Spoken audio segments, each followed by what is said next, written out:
Speaking of David, the fact of the matter is, when you look at Russia versus Ukraine, it's kind of like David versus Goliath. That's a good analogy. It really is, in many ways. And I'm a guy that believes that we have the fiercest fighting machine on God's green earth in our military. One of the things I want to do is keep our military home in the United States, period, especially when it comes to Ukraine. The way that we do that is to articulate, as President of the United States, what is America's national vital interest in Ukraine.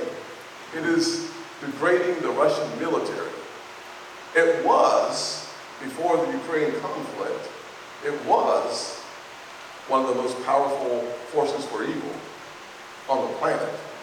It was what we considered, according to General Mattis, the former Secretary of Defense, who's a great man, served 30 plus years general in the Marines. He said that our near peer competitors, Russia and China, by having the ability to degrade the Russian military with our resources and the very high price of Ukrainian blood, we're keeping our troops at home. Doing so actually protects the homeland, but it does something else, which is it protects NATO territory. NATO territory that is contiguous with Ukraine. By protecting NATO territory, Article 5 of NATO says we're in for a penny, in for a pound, one for all for one. So the way we keep our troops at home is degrading the Russian military, and that to me is happening. How you end it is by delivering swiftly the resources and the weaponry that Ukraine has needed. The problem has been in part that President Biden is dragging his feet to the finish, to the starting line, and then he made promises on weapons and equipment that we haven't delivered yet, and we've had no accountability on the dollars that have gone over there. While we should, in my opinion, achieve our objective, we should never do so with a blank check. And that's a part of the problem and frustration that Americans feel. We did not and have not heard the President of the United States, the Commander-in-Chief, say what is America's national vital interest. And we certainly haven't seen any accountability. I think about a month ago they talked about maybe we sent $6 billion, maybe we didn't send the money.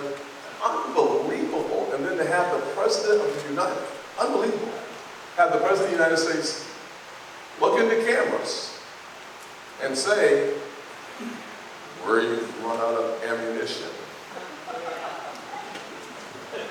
I can't believe it. It's so frustrating, but if we would reverse those three things, we find ourselves, I believe, bringing an end to the conflict faster. But the price of the conflict that saves American lives is one that we should also consider. I believe we're doing that every day that we degrade the Russian military. And then the second part of the compound question, I'm terrible on compound questions, I typically forget the second half of it. Our foreign policy with Russia and Ukraine, I think for us is to continue to strengthen our NATO allies that are in closer proximity so that they have the ability, the resources, and the firepower to defend NATO territory if necessary. That reduces the likelihood of having to use any of it. But one thing we should all remember from the glory days of Ronald Reagan is peace through strength. Overwhelming force reduces the likelihood of having to use it at all.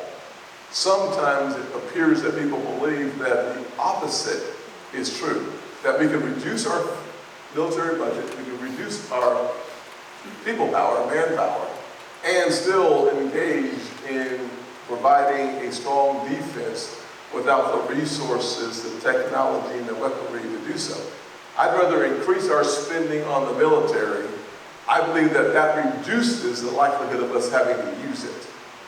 And I think that should be our blanket policy globally. Because what we're seeing between Russia and Ukraine will be repeated between China and Taiwan, and it will be repeated in the Middle East with several adversaries who would take over Israel if they could.